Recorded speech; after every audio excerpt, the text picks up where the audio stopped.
Bonjour et bienvenue sur le site du podcast Histoire en série, créé et animé par Nicolas Charles et Johan Chanoir. Au programme, une analyse des séries d'hier, d'aujourd'hui et de demain par les spécialistes des questions mobilisées par nos shows préférés.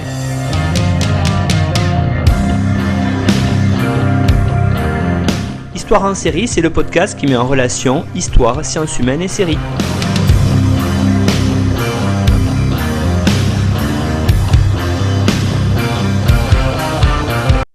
Bonjour à tous, bienvenue dans Histoire en série où aujourd'hui je reçois Ronan Ludo-Vlasac. Bonjour Ronan.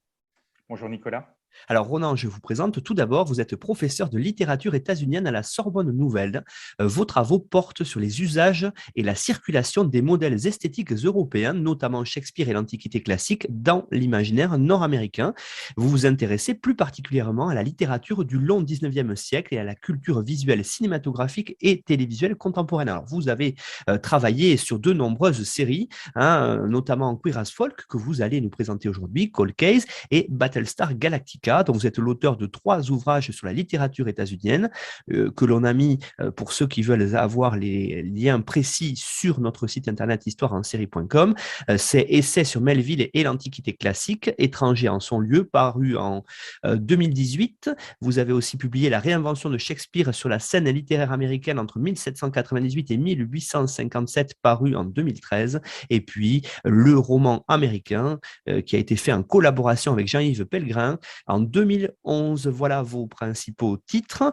Donc, comme je disais en introduction, Ronan, vous avez aussi travaillé récemment sur des séries, dont celle que vous allez nous présenter aujourd'hui, Queer as Folk. Alors, peut-être pour commencer cette émission, comme c'est de tradition d'ailleurs, Ronan, est-ce que vous pourriez nous la présenter, nous dire comment et où elle a été diffusée, et puis nous présenter les lieux dont on parle dans la série, ainsi que les personnages? Oui, bien sûr. Alors, Queer as Folk est une série canado-états-unienne qui a été diffusée de 2000 à 2005 sur Showtime aux États-Unis et Showcase au Canada. Et elle s'intéresse principalement à la vie de 6 personnages gays de Pittsburgh, donc ville industrielle du nord-est américain. Le premier personnage est Brian Kinney, qui est un jeune cadre travaillant dans la publicité et un séducteur invétéré. Il est surnommé dans la série The Most Fabulous Fag in Pittsburgh. Justin, son amant, qui est lycéen dans la première saison, puis étudiant en arts plastiques dans les saisons suivantes. Michael, l'ami d'enfance de Brian, qui est employé dans un grand magasin, puis qui devient propriétaire d'une boutique de comics. On y reviendra d'ailleurs. Son conjoint Ben, à partir de la saison 2. 2 autres personnages pour compléter la brochette de 6. Ted, un comptable aux allures de cadre moyen et aux convictions politiques conservatrices. Et Emmett, un jeune homme flamboyant venu du sud des États-Unis. À ces 6 personnages principaux s'ajoutent plusieurs personnages féminins. La mère de Michael, Debbie, qui est une femme hétérosexuelle mais militante indéfectible des causes LGBT. Lindsay et Melanie, qui sont en couple et ont un enfant avec Brian. Et enfin, un dernier personnage est le frère de Debbie, Vic. Alors, la série les suit sur 5 saisons et plus de 80 épisodes. Alors, elle n'échappe bien sûr pas aux stéréotypes genrés qui ne rendent pas toujours justice au spectre des pratiques sociales et culturelles gays aux États-Unis, mais elle offre une vision qui contraste avec les représentations asexuées, souvent aseptisées dans les sitcoms tels que Will et Grace. Et le cadre est tout à fait intéressant puisqu'il s'agit de Pittsburgh, une ville de Pennsylvanie. Il ne s'agit pas de New York, il ne s'agit pas de San Francisco, il ne s'agit pas d'une grande ville branchée. Et cet ancrage, on y reviendra, permet également de décentrer un petit peu ce que peut être la représentation des communautés LGBT. La plupart des scènes a pour cadre le quartier LGBT de la ville, dont l'artère principale est Liberty Avenue. Le nom est bien sûr significatif. Et les personnages fréquentent notamment le club Babylon. Et pourtant, on le verra un peu plus tard, les espaces de la vie, l'espace de la communauté gay de ce Pittsburgh fictif est toutefois éloigné des réalités sociologiques de la vie. Ronan, justement, ce titre, peut-être en première question, Queer as Folk, qu'est-ce que ça signifie finalement? Oui, le titre peut sembler un petit peu bizarre pour les téléspectateurs. En fait, il joue sur le double sens de queer en anglais. J'évoquerai peut-être un petit peu plus tard un troisième sens d'ailleurs de ce terme qui est dérivé du deuxième. À l'origine, queer en anglais veut dire étrange, bizarre. Puis, depuis le XXe siècle, il est également employé pour parler des hommes homosexuels et désormais même parfois des homosexuels en général. Et dans cette deuxième acception, il s'agit d'un terme au départ péjoratif que les homosexuels se sont réappropriés dans la deuxième moitié du XXe siècle. Et alors, le titre, en fait, s'inspire d'une expression anglaise, hein, There is no so queer as folk, qui veut dire, en fait, tout le monde est bizarre, si vous voulez. Le titre opère donc un glissement du premier sens, d'étrange, bizarre, au deuxième sens du terme, homosexuel. Et donc, finalement, on passe de étrange comme tout le monde est étrange, à gay comme tout le monde est gay. C'est aussi, comme souvent, Ronan, d'ailleurs, dans les séries américaines, les reprises de séries souvent britanniques. Hein. Et on a plusieurs grands exemples comme ceux-ci, hein, de séries justement qui ont mieux fonctionné dans leur adaptation américaine. Alors justement, celle-ci, qu'est-ce qu'on peut en dire hein, par rapport à sa version initiale britannique? Alors, il est vrai que Queer as Folk est tout d'abord une série britannique qui a été diffusée sur Channel 4 en 1999 et je crois au tout début des années 2000. Et elle ne comprend que 2 saisons. Une première de 8 épisodes et une deuxième saison très très courte de 2 épisodes qui clôt de manière un petit peu rapide d'ailleurs l'intrigue ou les différents arcs narratifs. Et cette série a pour cadre la communauté gay de Manchester. Donc, vous voyez le glissement qu'il y a de Manchester, gros centre industriel britannique, à Pittsburgh, qui est également une grosse ville industrielle des États-Unis. Le schéma narratif que j'ai évoqué pour la série américaine est déjà présent dans la série britannique. Les personnages principaux sont Stuart, un séducteur travaillant dans la publicité, son meilleur ami Vince, qui travaille dans la grande distribution, et un lycéen, Nathan, qui s'éprend du premier. À cela s'ajoutent 2 autres amis gays qui gravitent autour de ce triangle, hein, Phil et Alexander, un couple de femmes avec qui Stuart a un enfant, et également la mère de Vince. Donc, le point de départ, si vous voulez, des 2 séries est le même. Toutefois, les 2 séries présentent des structures narratives différentes. C'est-à-dire qu'en fait, pendant la première moitié de la saison 1, la série américaine va suivre les mêmes intrigues que la saison britannique avec quelques petites inflexions. Notamment Phil, qui est, disons, l'équivalent de Ted, le comptable, meurt d'une overdose, tandis que son avatar états-unien, Ted, survit à l'absorption de substances et figure dans les 5 saisons du programme. On voit que la série américaine, si vous voulez, a une vision, ou cherche, si vous voulez, à proposer une vision plus optimiste, plus en lien, disons, avec des programmes américains qui offrent une représentation quand même des héros qui est davantage tournée vers l'avenir, pourrait-on dire.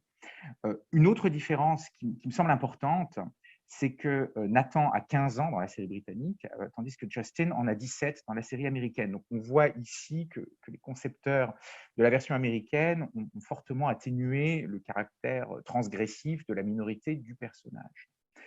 Toutefois, après, disons, une douzaine d'épisodes, la série américaine prend son indépendance diégétique. La série britannique, finalement, se clôt de manière assez abrupte par une deuxième saison très courte, que beaucoup ont considérée assez ratée d'ailleurs, à la fin de laquelle Stuart et Vince quittent Manchester et le Royaume-Uni, tandis que la version américaine suit ces personnages pendant 5 ans, leurs évolutions, certains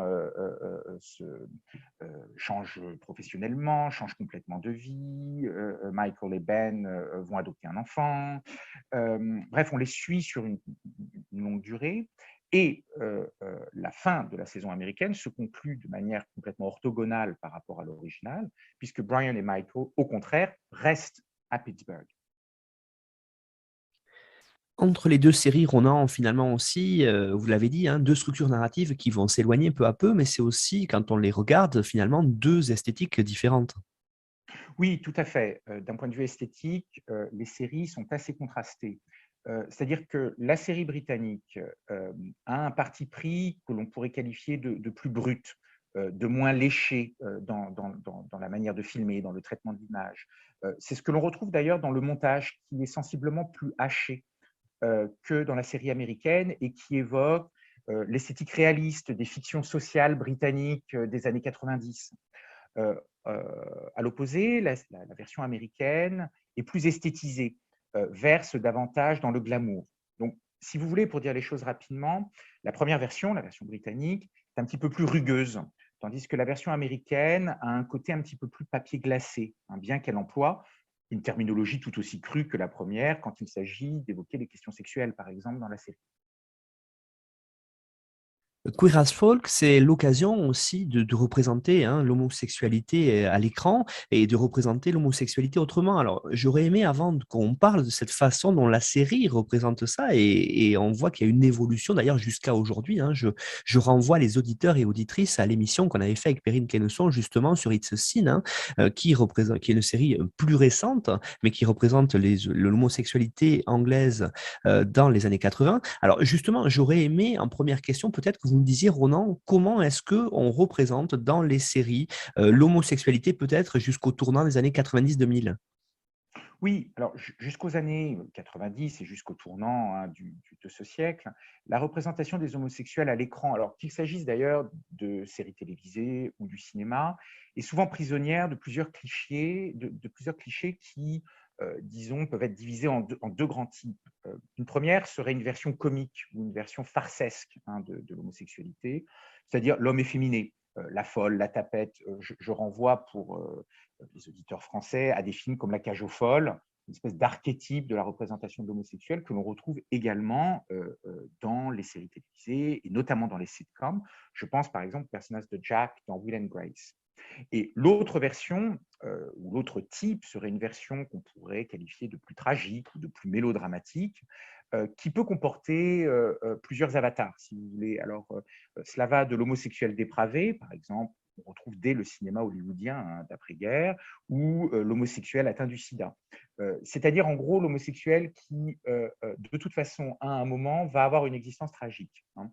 Cette figure peut susciter la compassion. Je citerai là encore un film, mais pas une série télévisée, mais par exemple le protagoniste de Philadelphia, où il peut ne susciter aucune empathie, mais le plus souvent, ce personnage gay ne survit pas. En d'autres termes, dans cette version, disons, plus obscure, ce type de représentation laisse au personnage deux issues, être un perdant, être un perdant de la vie, si vous voulez, ou être un scélérat, ou être une victime, la victime ou le méchant, si vous voulez. Donc, c'est plutôt dans ce cadre extrêmement schématique que finalement, c'est dans cette mare que la série vient jeter un assez gros pavé à la fin des années 90. Et donc, Queer as Folk, pourquoi est-ce que cela marque un tournant, justement, Ronan, dans la façon de représenter l'homosexualité sur le petit écran?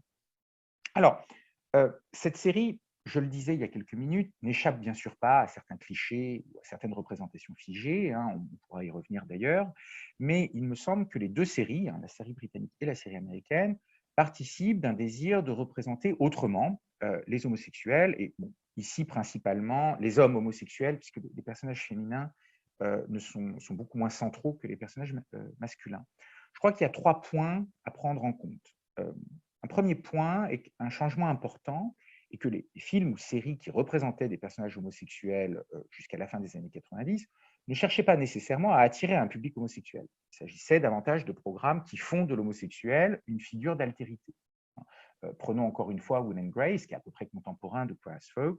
Je crois que nous avons ici un exemple tout à fait révélateur à cet égard. Et les deux versions de Queer as Folk ont au contraire attiré massivement un public homosexuel, tout en attirant également un public hétérosexuel, bien évidemment. Et d'ailleurs, la diffusion de la série au Royaume-Uni, sur une chaîne grand public, mais en deuxième partie de soirée, avait fait l'objet d'un très grand battage médiatique à l'époque. Un autre changement majeur est que dans les séries des années 1980 ou 1990, les personnages homosexuels sont très marginaux. Ils peuvent tout au plus s'intégrer dans des intrigues secondaires. C'est-à-dire que leur existence dans l'intrigue est toujours subordonnée à un ou à des protagonistes hétérosexuels. Dans Queer as Folk, au contraire, ce sont les personnages hétérosexuels qui sont subordonnés aux aventures des personnages principaux. Donc, vous voyez que la série déplace en quelque sorte la focale. Et dernier point, comme l'ont souligné certains critiques, je pense notamment à Giovanni Porfido, la série ne représente pas des personnages torturés par leur identité sexuelle. Je m'explique. Le fait qu'ils soient gays est un donné, c'est le point de départ, si vous voulez, de la série.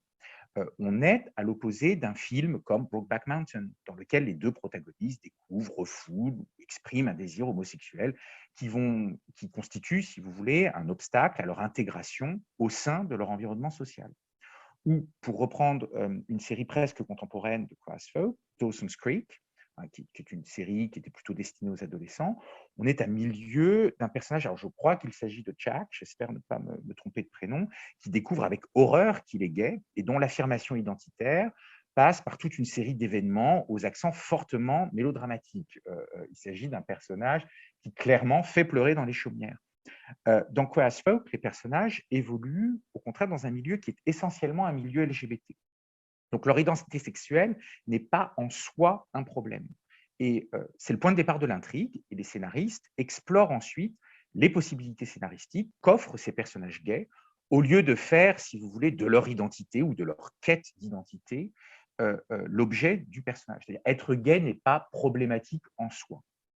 Donc, pour résumer, la série non seulement donne une visibilité aux individus LGBT, mais elle infléchit les représentations des individus LGBT telles qu'elles pouvaient dominer dans les programmes télévisuels, mais également dans les films de l'époque. Cette question de l'identité, c'est très intéressant, Ronan, et j'aimerais que vous la développiez parce que vous nous avez parlé au début en nous disant Queer as Folk, c'est une série queer, et puis vous nous dites maintenant, vous nous parlez de LGBT. Alors peut-être essayons de voir ensemble la différence ou l'évolution dans la façon de nommer cela. Oui, effectivement, on pourrait dire en quelque sorte que le titre de la série est un tout petit peu trompeur. Je m'explique.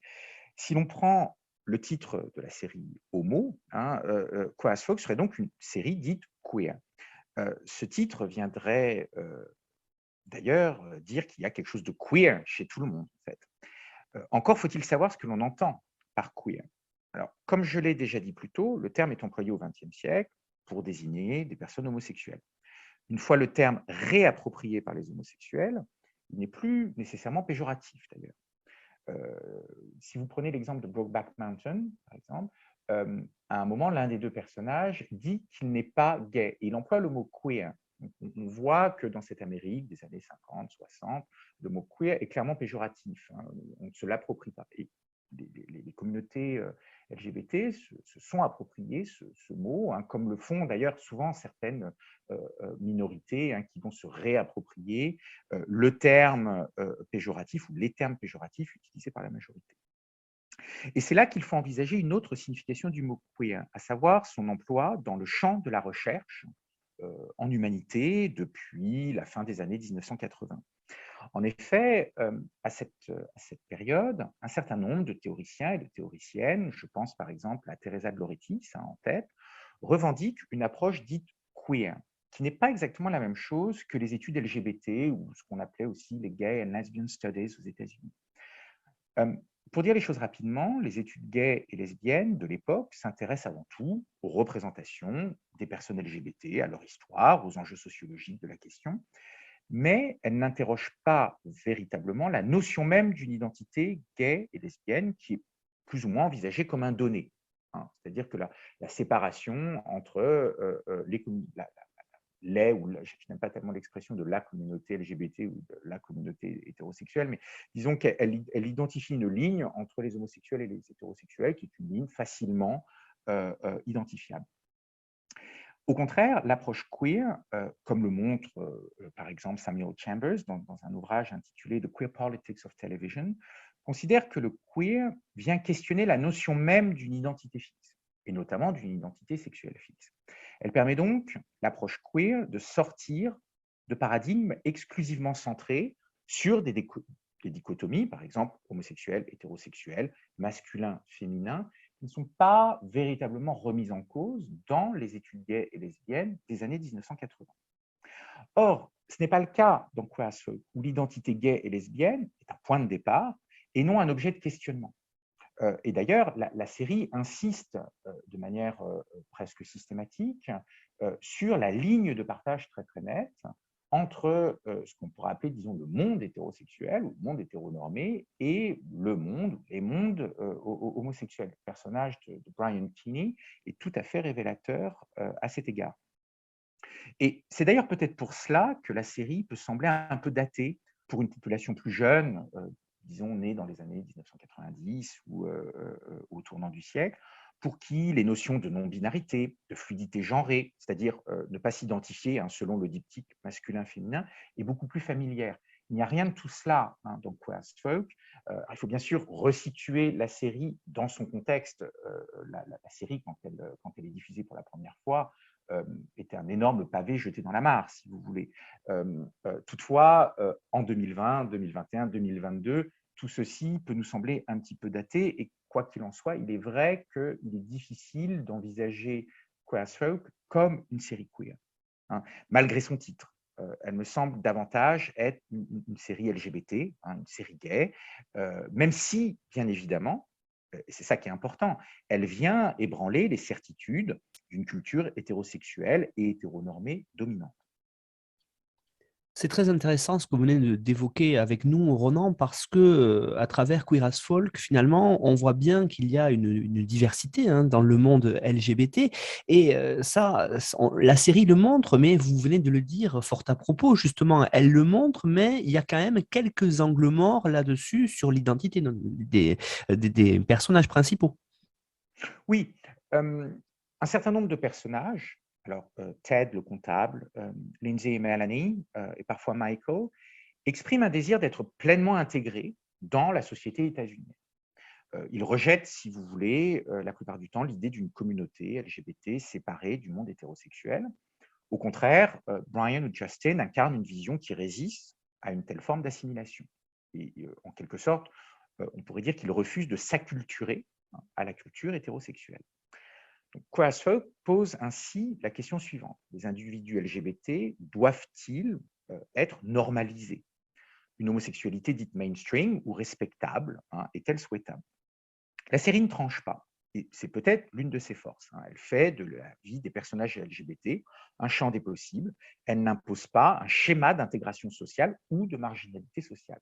Et en cela, il est vrai que la série propose des trajectoires variées, des représentations variées de personnages homosexuels. Cet aspect est toutefois à nuancer. En effet, si les personnages vivent leur identité selon des modalités différentes, deux angles morts de la série sont à noter.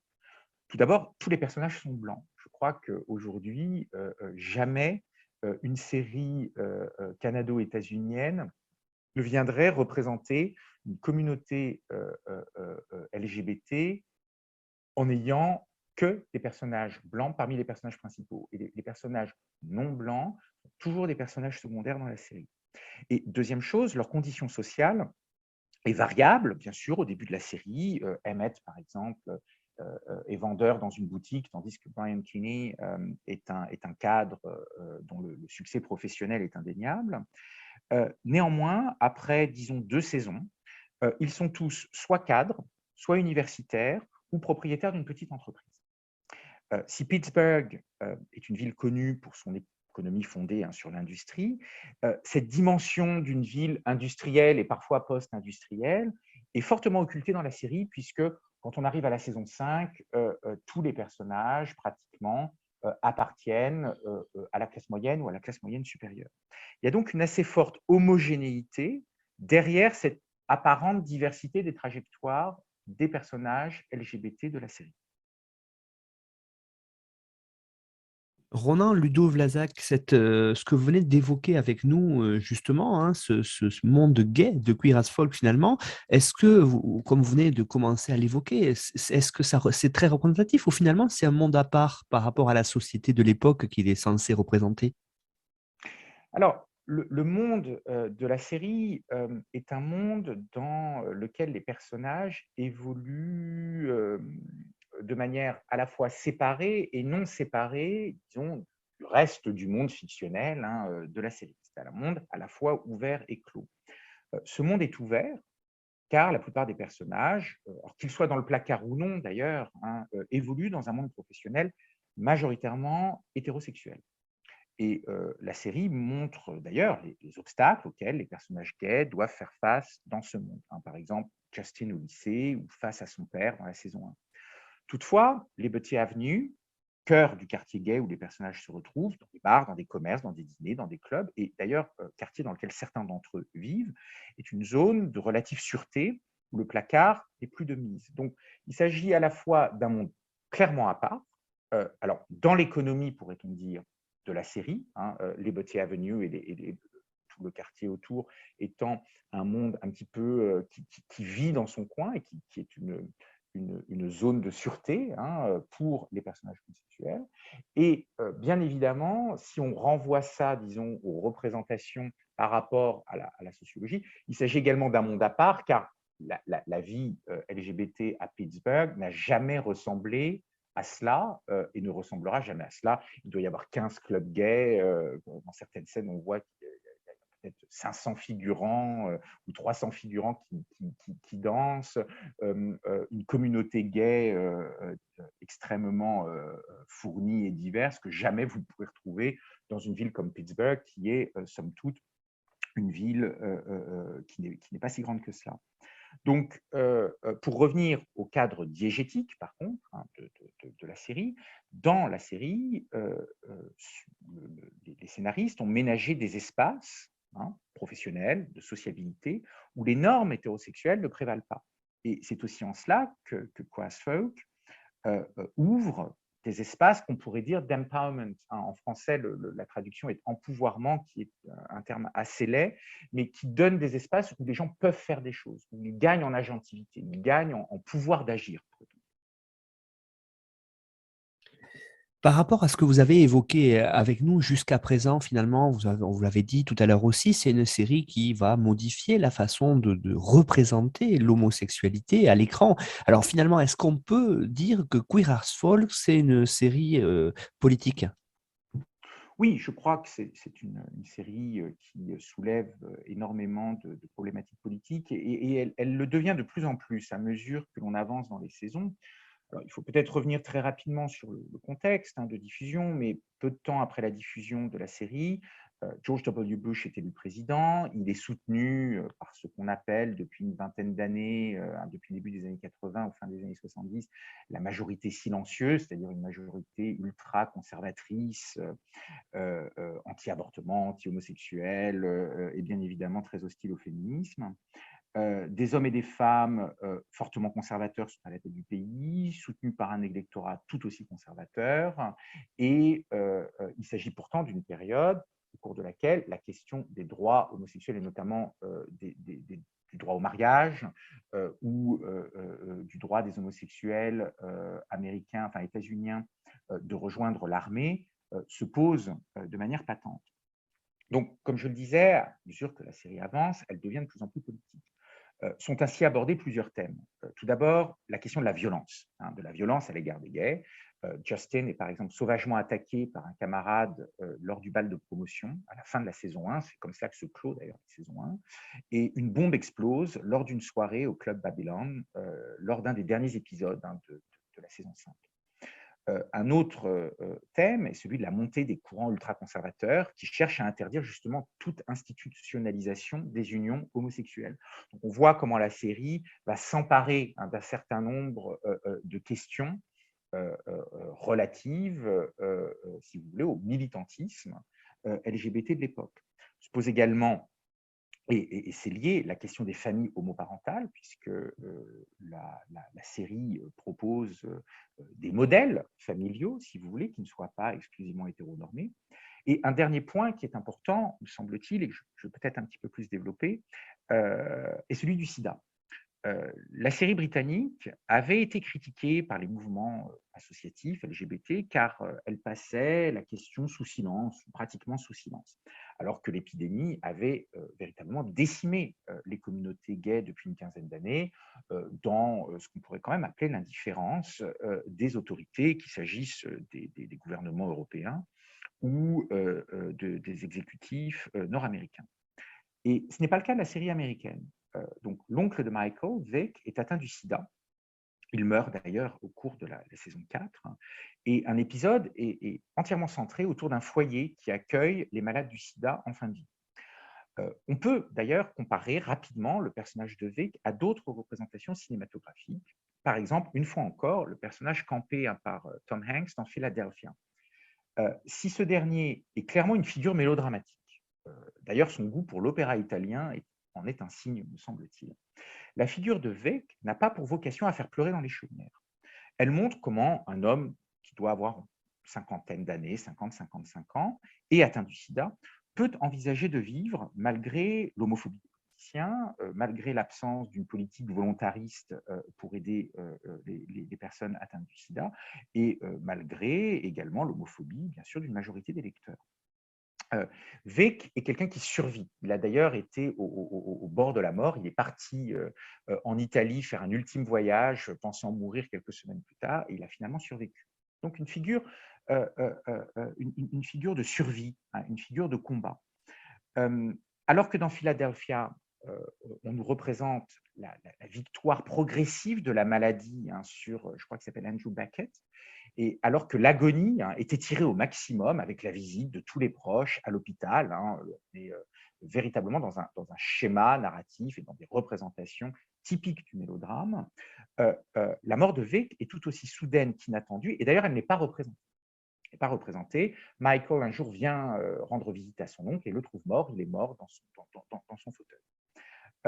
Un autre personnage, d'ailleurs important, qui est lui séropositif, est Ben, le conjoint de Michael, qu'il rencontre hein, au cours de la saison 2. Et ce personnage séropositif est un universitaire de profession qui échappe à toute forme de misérabilisme. Et je crois que c'est assez important dans cette série, ce traitement du sida qui non seulement insiste sur les conditions de vie des personnes séropositives ou des personnes atteintes de la maladie, mais également qui refuse de les représenter uniquement sous une forme misérabiliste qui, vous voyez, serait un peu l'héritage du mélodrame et du roman social misérabiliste du 19e siècle. Vous l'avez dit, série novatrice pour ce qu'elle représentait, l'homosexualité, vous l'avez dit, et il y a quelque chose qui apparaît clairement aussi, c'est la façon dont on parle dans la série de la sexualité homosexuelle. C'est très intéressant, avec en premier peut-être, hein, vous travaillez sur la littérature, vous connaissez bien les mots, cette idée de comment est-ce que l'on évoque verbalement la sexualité homosexuelle dans Queer as Folk. Oui, effectivement, tout comme dans la série britannique hein, d'ailleurs, la série américaine n'édulcore jamais ses dialogues. Le scénario incorpore non seulement une langue argotique, somme toute assez réaliste, les personnages parlent de sexualité en termes crus, les pratiques, les positions sexuelles sont très clairement explicitées. Et en cela, les deux versions hein, de la série se démarquent des représentations de l'homosexualité dans les années 1990 qui tendent à aseptiser les personnages homosexuels, hein, à les rendre moins inquiétants, à les rendre moins différents. En tout cas, pour encore reprendre le cas de Will and Grace, par exemple, hein, où bien évidemment le personnage gay ne semble pas représenter une quelconque menace pour des téléspectateurs ou des téléspectatrices, disons, qui ont des convictions conservatrices. D'ailleurs, Brian Kinney, hein, l'un des personnages principaux de la série, dit toujours qu'être homosexuel, ce n'est pas une question d'identité, ce n'est pas une espèce d'essence, vous voyez, qui viendrait définir votre être profond, mais c'est avant tout une pratique. Et c'est une pratique qui est avant tout une pratique sexuelle, et qu'on ne pourra rien y faire, et que c'est pour ça, c'est un personnage qui envisage les relations entre les homosexuels et les hétérosexuels sous l'angle du conflit et sous l'angle d'une altérité forte, en disant que de toute façon, le monde hétérosexuel détestera toujours le monde homosexuel. Pourquoi? À cause du sexe. Alors, il y a donc ces mots du sexe qui sont des mots assez crus. Toutefois, les représentations de la sexualité, scènes de sexe, si vous voulez, sont fortement chorégraphiées. Les représentations de la sexualité sont extrêmement esthétisées, excusez-moi, même lorsqu'il s'agit de scènes qui vont avoir pour cadre une backroom ou les toilettes d'une entreprise.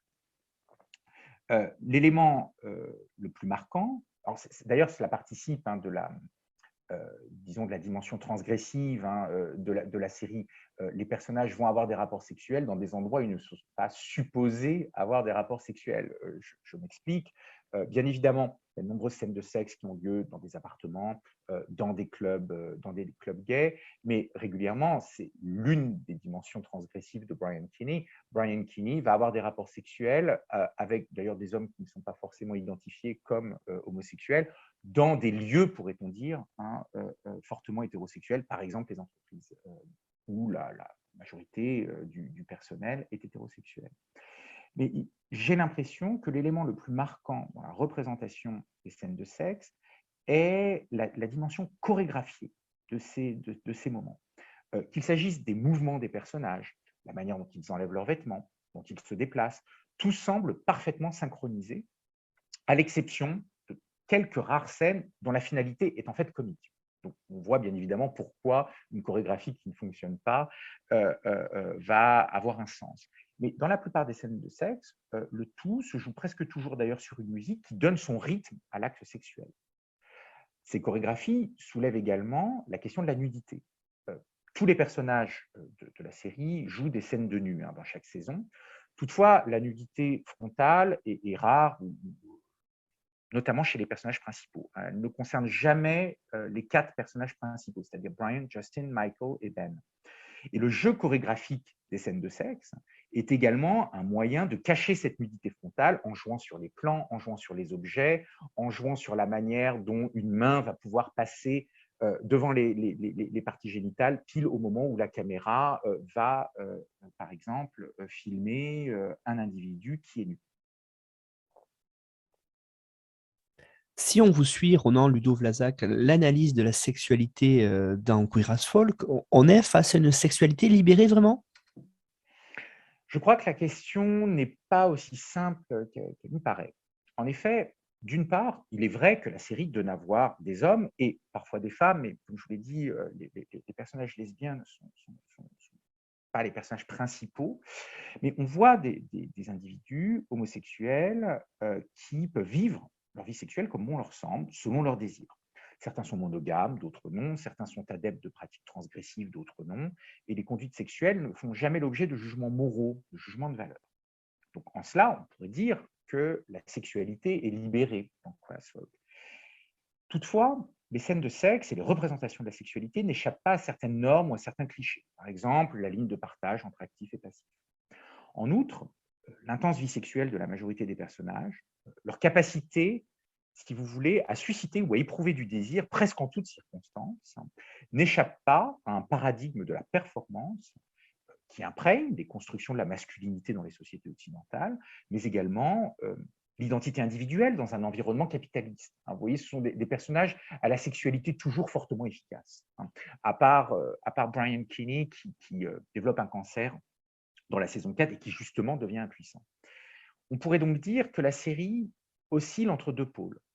D'un côté, une certaine forme de ce que l'anglais nomme empowerment, l'empouvoirment, j'en parlais il y a quelques minutes, et la variété des personnages offre plusieurs possibilités d'identification au spectateur, plusieurs formes d'empowerment, ce que les autres programmes de l'époque rendent complètement impossible. Et d'un autre côté, un schéma que l'on pourrait qualifier d'injonctif ou de prescriptif, qui demeure très normé et qui envisage la vie des homosexuels sous l'angle d'une communauté fortement homogène. Et donc, du coup, cette série, finalement, vous l'avez présentée, la période où elle est sortie, l'Amérique de Bush, elle a suscité de nombreuses questions et surtout de nombreux débats, finalement, entre les spectateurs.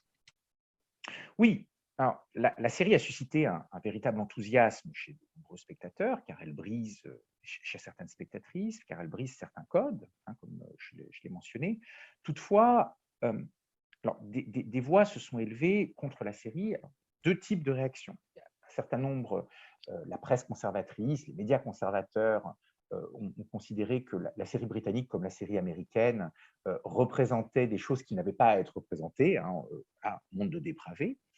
Et il y a également eu un certain nombre de voix qui se sont élevées parmi les communautés LGBT pour évoquer les biais de la série. On a reproché à la série de ne pas être représentative des communautés LGBT en s'intéressant presque exclusivement à des personnages dont la sociabilité est centrée sur un quartier gay, sur ses clubs, et bien évidemment aussi, hein, je le disais tout à l'heure, sur des personnages qui sont tous blancs, qui appartiennent peu ou prou au même groupe social. Vu sous cet angle, la série relayerait, si vous voulez, des clichés tout autant qu'elle s'en démarque. Et elle offrirait une représentation des homosexuels trop homogène et assez peu fidèle aux réalités sociologiques. Je pense toutefois que deux éléments sont à prendre en compte.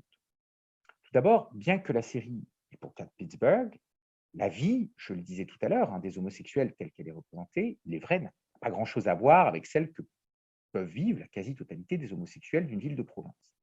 Mais finalement, n'est-ce pas le cas de toute série télévisée?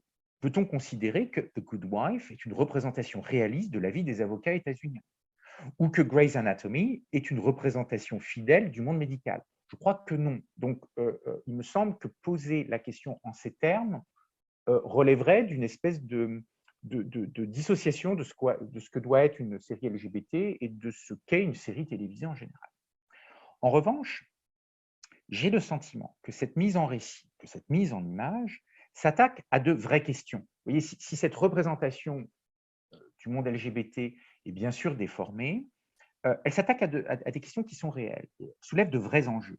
Comment résister aux attaques homophobes, qu'elles soient institutionnelles, physiques ou verbales? Peut-on sortir du placard dans un monde occidental hétéronormé? Comment évoquer ou représenter une sexualité non hétéronormée sans la marginaliser? Comment vivre avec le sida sans être cantonné au statut de victime? Comment avoir une famille lorsque l'on n'est pas hétérosexuel? Donc, cette représentation déformée soulève des questions qui, elles, sont terriblement vraies et qui s'inscrivent pleinement, si vous voulez, dans des enjeux sociaux, je dirais davantage plus que sociétaux, qui est un terme que je trouve souvent très réducteur, des véritables enjeux sociaux contemporains. Venons-en maintenant, Ronan Ludo-Vlasac, si vous le voulez bien, à la dernière partie de cet entretien, peut-être une partie où on pourrait essayer de voir quels sont les liens entre la série et la littérature, hein, qui est votre spécialité. Alors, finalement, qu'est-ce qu'on peut dire de Queer as Folk? Qu'est-ce que c'est par rapport à ce que vous avez dit sur la société de l'époque? Un conte de fées, un monde idéal de ce qu'est l'homosexualité au début des années 2000? Il est vrai que quand on pense à Queer as Folk, on pense davantage aux représentations de l'homosexualité, de la sexualité, on pense plus backroom, club et lutte militante que littérature canonique. Et un aspect de la série qui m'a frappé, et c'est d'ailleurs pour cela que je m'y suis intéressé dans mes travaux universitaires, est qu'elle engage un dialogue très nourri avec la littérature. Alors, vous posiez la question du conte de fées. Il est vrai que le conte de fées est un genre littéraire qui donne sa structure à un certain nombre d'épisodes, un certain nombre de scènes de la série. Et je peux, si vous voulez, revenir rapidement sur l'un d'entre eux. Au cours d'un des épisodes de la saison 2, Emmett, qui est devenu la star d'un site pornographique créé par Ted, reçoit un courrier d'un admirateur secret ainsi qu'un très beau bracelet chez un joaillier manifestement connu à Pittsburgh. Et Ted ordonne à son ami de jeter les deux objets, mais Emmett se prend à transformer la situation en une histoire à l'eau de rose, dont l'intertextualité diffuse, une intertextualité multiple en fait, renvoie aussi bien à Cendrillon, à ses réécritures contemporaines, mais aussi à des films tels que Pretty Woman. On le retrouve donc, Emmett, le jour suivant, en train de contempler la vitrine de la bijouterie où le cadeau a été acheté. Et bien que celle-ci, hein, le plan, hein, de la vitrine soit saturé de motifs phalliques et qu'Emmett est tout sauf l'air d'une jeune fille de conte de fées, hein, dans ce plan, il s'imagine être sur le point de vivre une idylle avec Prince Charming. Il est d'ailleurs rejoint par Deb, qui le voit dans la rue, qui lui rappelle que tous ses rêves n'existent que dans les films. Or, le rêve semble soudain devenir réalité lorsqu'un majordome sort d'une limousine et informe Emmett que son employeur, qui souhaite garder l'anonymat, l'invite à le rejoindre dans sa demeure. Donc, on est en plein conte de fées apparemment. Le rêve est pourtant de courte durée, puisque le prince charmant est George Chico, un millionnaire retraité, doit avoir à peu près 70 ans, propriétaire d'une entreprise fabriquant des cornichons, qui souhaite offrir à Emmett 3 000 $ en échange de ses faveurs sexuelles. Donc, cette relecture asexuée de Cendrillon comme de Pretty Woman par le personnage au début de l'épisode, qui est pourtant peu enclin à l'abstinence, se solde finalement par une résurgence on ne peut plus prosaïque et on ne peut moins romantique de la sexualité. Il me semble ici que l'épisode met ainsi en scène une grille, ce qu'on pourrait appeler une grille interprétative, imprégnée de clichés assez mièvres, qui, à force d'évacuer toute dimension sexuelle, ne conduit qu'à une aporie et se manifeste, on pourrait dire comme une anamorphose. Vous savez, une anamorphose, c'est un tableau qui contient deux images. Vous regardez le tableau, et puis si vous changez légèrement votre angle de vue, une autre image va apparaître. Et on pourrait finalement dire que ici, l'intertextualité du conte de fées se manifeste telle une anamorphose. Emmett voit une première image, largement fantasmée, qui va laisser place à une autre, une fois que son point de vue sur la situation est modifié, qui là est beaucoup plus prosaïque. Et ce n'est qu'une fois évacuées ces constructions fantasmées de contes de fées, une fois, si vous voulez, que l'anamorphose s'est révélée, que la relation entre Emmett et John Chico devient contre toute attente une histoire d'amour. Celle-ci connaît néanmoins un terme soudain lorsque le vieil homme succombe à une crise cardiaque alors qu'il s'adonne au plaisir de la chair avec Emmett dans les toilettes d'un avion. Voilà ce que je pouvais dire sur les résurgences assez inattendues du conte de fées dans la série. Et par rapport à la littérature, canonique, finalement, une littérature, beaucoup plus, on va dire, en tout cas, reconnue telle que vous l'étudiez régulièrement, hein, qu'est-ce qu'on peut en dire? Est-ce que vous auriez des exemples là-dessus à développer? Oui, bien sûr. Deux exemples me semblent particulièrement significatifs à cet égard. Celui de John Keats, l'un des grands poètes romantiques anglais, et je pourrais dire également quelques mots de Hamlet. Euh, alors, en ce qui concerne Keats, une référence inattendue à ce poète romantique se fait jour dans la 4e saison, au cours de laquelle le corps de Brian est mis à rude épreuve. Je le disais tout à l'heure, il développe un cancer des testicules qui le rend impuissant. Et lors d'une confrontation particulièrement violente avec sa bigote de mère, il a terminé sa radiothérapie, il prend soudain conscience de ce qu'il a retrouvé ses capacités sexuelles. Et il se rend immédiatement à Babylone, le club où le groupe d'amis se retrouve de manière très régulière. Et il y retrouve Justin, à qui il annonce la bonne nouvelle sur un mode keatsien. Il lui dit « Is that a thing of beauty ?» Donc, est-ce que ce n'est pas une belle chose en déboutonnant son pantalon? Et Justin saisit la référence que je vais expliciter bien sûr dans un instant et lui dit « A joy forever », donc une joie éternelle. Et en fait, la référence, ces deux répliques, est une référence à un vers très connu de Keats qui est « A thing of beauty is a joy forever », donc un objet de beauté est une joie éternelle. Et là, le couple se dirige alors vers la backroom de l'établissement afin, disons, de goûter à son bonheur retrouvé. Ce jeu intertextuel, en tout cas c'est comme ça que je le lis, est loin de se limiter à un simple clin d'œil qui viendrait se moquer de la grande littérature. Bien sûr, cette scène se prête à une lecture soulignant la monstration d'une virilité conquérante qui n'échappe pas d'ailleurs aux constructions hétéronormatives du genre masculin. Mais il est également possible d'insister davantage sur la pratique intertextuelle à l'œuvre dans le passage. D'une part, il constitue une expérience de la beauté, thing of beauty, qui n'est plus une sublimation des sensations corporelles, quelque chose d'un peu éthéré, mais le plaisir corporel lui-même. Une expérience de la beauté qui prend corps, qui fait corps, en somme.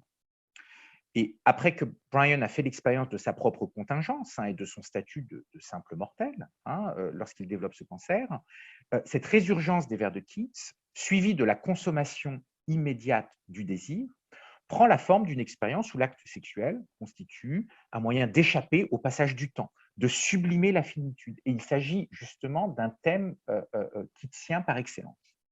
D'autre part, cette scène nous invite à relire la poésie de Keats à rebours d'une certaine tradition critique qui tend à désincarner l'œuvre du poète et qui, plus généralement, tend à désincarner un petit peu la poésie romantique. Et en cela, cette allusion rejoint certaines lectures de Keats qui se sont développées depuis les années 90 en le sexualisant et en mettant à mal les interprétations les plus éthérées de son œuvre. Donc, on voit que citer Keats ici n'est pas simplement un clin d'œil amusé, mais peut véritablement s'envisager comme un dialogue nourri avec la littérature. Je donnerai un deuxième exemple qui est celui d'Hamlet. Dans la 4e saison, Brian, mélancolique, se met à citer, alors qu'il est à Babylone, la célèbre tirade de Hamlet, To be or not to be, où le héros se demande s'il est plus noble d'endurer les coups de la fortune ou de prendre les armes contre une mer d'épreuves, a sea of troubles, en anglais. Et le dilemme est le suivant, en fait. Justin a rejoint un groupe de self-défense gay et souhaite se venger de l'homme qu'il avait agressé 3 ans plus tôt au bal de promotion à la fin de la saison 1. Et Brian se demande s'il doit intervenir ou non dans ce choix que fait Justin. Cette scène est fondée sur une série de contrastes entre la méditation mélancolique de Brian et les go-go danseurs qui s'affairent sur les podiums du club. Et il y a une alternance de plans pendant toute la scène. Également une opposition entre ombre et lumière, entre mélancolie et énergie vitale. Brian serait-il alors un nouvel Hamlet? Dans la série ici, le crâne d'ailleurs, devant lequel on représente souvent Hamlet, qui délivre sa tirade depuis l'époque romantique, a été remplacé par un verre de whisky et nous invite donc plutôt à lire la scène sous l'angle parodique. Brian serait au contraire un contre-Hamlet, un Hamlet alternatif, une alternative à Hamlet, c'est-à-dire un homme d'action et non de procrastination, un homme de la décision et non de l'hésitation, un homme qui rompt entièrement avec sa mère pour échapper à la culpabilité moralisatrice que celle-ci cherche à créer en lui, et qui évacue aussi métaphoriquement le fantôme de son père lorsque celui-ci meurt assez tôt dans la série, et il évacue le fantôme du père en lançant dans la rue où la maison familiale se situe la boule de bowling fétiche du vieil homme. Vous voyez, une espèce d'anti-Hamlet. Enfin, d'ailleurs, dans une autre tirade célèbre d'Hamlet, Hamlet voudrait que sa chair, alors trop solide ou souillée, ça dépend des éditions, solid ou solid, fonde et se transforme en rosée, un dew en anglais. Et Brian, au contraire, est un individu dont le désir n'est jamais teinté de morale et la chair est toujours en éveil. Sa chair n'est jamais trop solide et il ne cherche jamais à faire se dissoudre sa chair. Donc, vous voyez comment la série permet véritablement d'engager un dialogue, comment elle pense, si vous voulez, la littérature, et pas simplement une littérature que l'on qualifie souvent de littérature populaire, mais également une littérature canonique.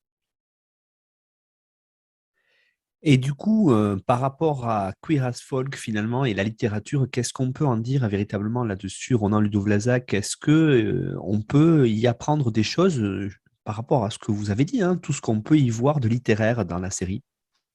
Oui, je crois que plus que le simple jeu de mots grivois, ces formes de récupération intertextuelle signalent tout d'abord le potentiel sexuellement subversif de ces textes canoniques et suggèrent la capacité qu'ont des œuvres issues de la culture populaire, de ce que l'on nomme la culture populaire, de susciter une réflexion sur le canon littéraire.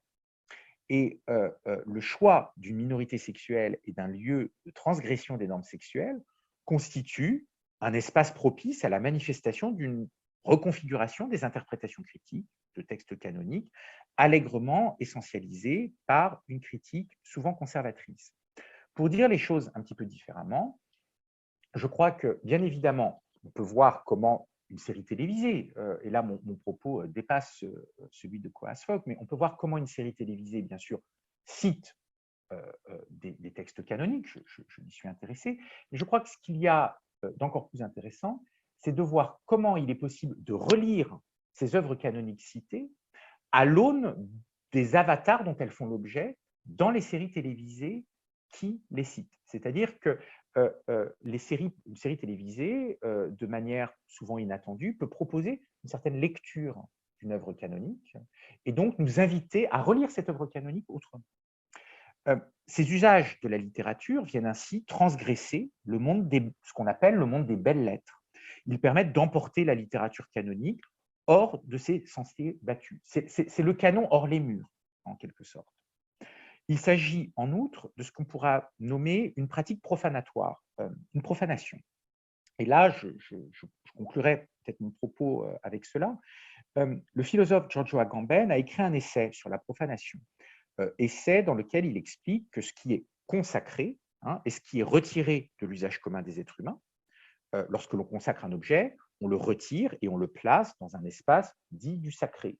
Et il part au début de son essai de considérations sur la culture romaine à l'époque antique.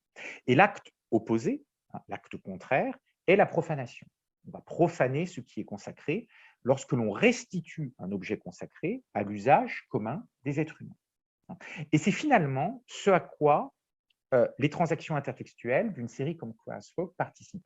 Je pense qu'il y a ici profanation, non pas parce qu'il y a outrage, si vous voulez, mais parce que précisément, un objet qui a tendance à être sacralisé, l'exemple, vous voyez, de Shakespeare est tout à fait significatif à cet égard, est restitué à un usage commun. Il y a véritablement une restitution à l'usage commun des êtres humains et donc une profanation de la littérature canonique. En conclusion, Ronan Ludo-Vlasac, sur Queer as Folk, qu'est-ce que les auditeurs et auditrices qui ont écouté cette émission finalement doivent retenir de principal autour de cette série ? Eh bien, tout d'abord, qu'il s'agit d'un moment dans l'histoire des séries télévisées et notamment un moment dans l'histoire de la représentation des personnages homosexuels dans les séries télévisées. C'est-à-dire qu'il s'agit d'une série qui, à la fois, fait bouger les lignes très très fortement, même si aujourd'hui, elle peut nous sembler un petit peu datée. Et il est vrai que si l'on prend une série comme Locane, qui a été diffusée il y a peut-être 3 ans ou 4 ans, peut-être un petit peu plus, on voit effectivement l'écart qui sépare les représentations dans ces deux séries. Je crois qu'il faut penser Queer as Folk, voilà, dans ce moment, qui est le tout début des années 2000, dans le moment dans lequel elle est diffusée. Je pense également que Queer as Folk est une série qui, malgré un certain nombre d'angles morts, un certain nombre de biais, dû aussi au contexte de diffusion, est une série qui offre des possibilités, des représentations possibles de personnages LGBT. Et donc, elle ouvre un champ des possibles, même si ce champ des possibles reste un champ des possibles limité. Et enfin, j'aurais tendance à dire qu'elle permet également de repenser cette ligne de partage qui est souvent prise pour argent comptant, et le monde universitaire n'y échappe pas, entre la culture populaire et ce que l'on nomme aussi la culture savante. Je n'aime pas tellement d'ailleurs cette expression.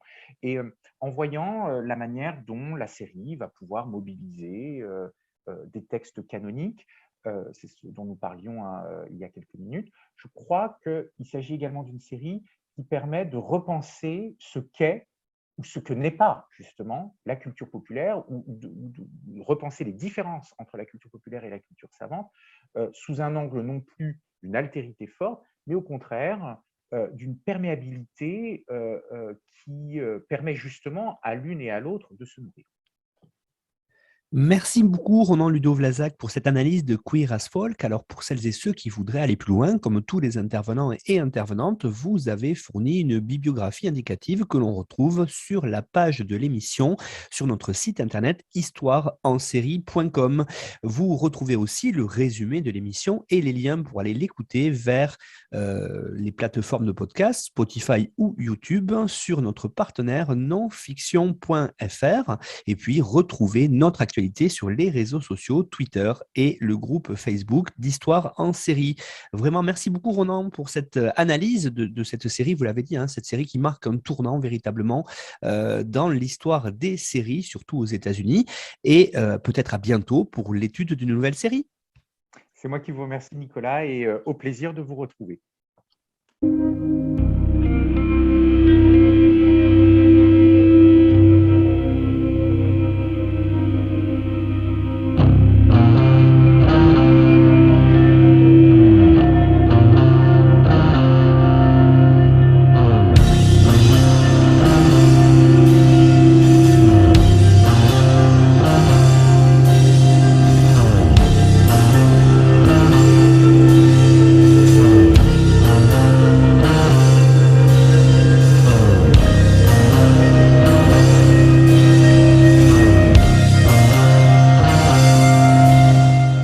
Retrouvez-nous sur Twitter @HistoireEnSérie pour connaître le programme à venir ainsi que des conseils bibliographiques.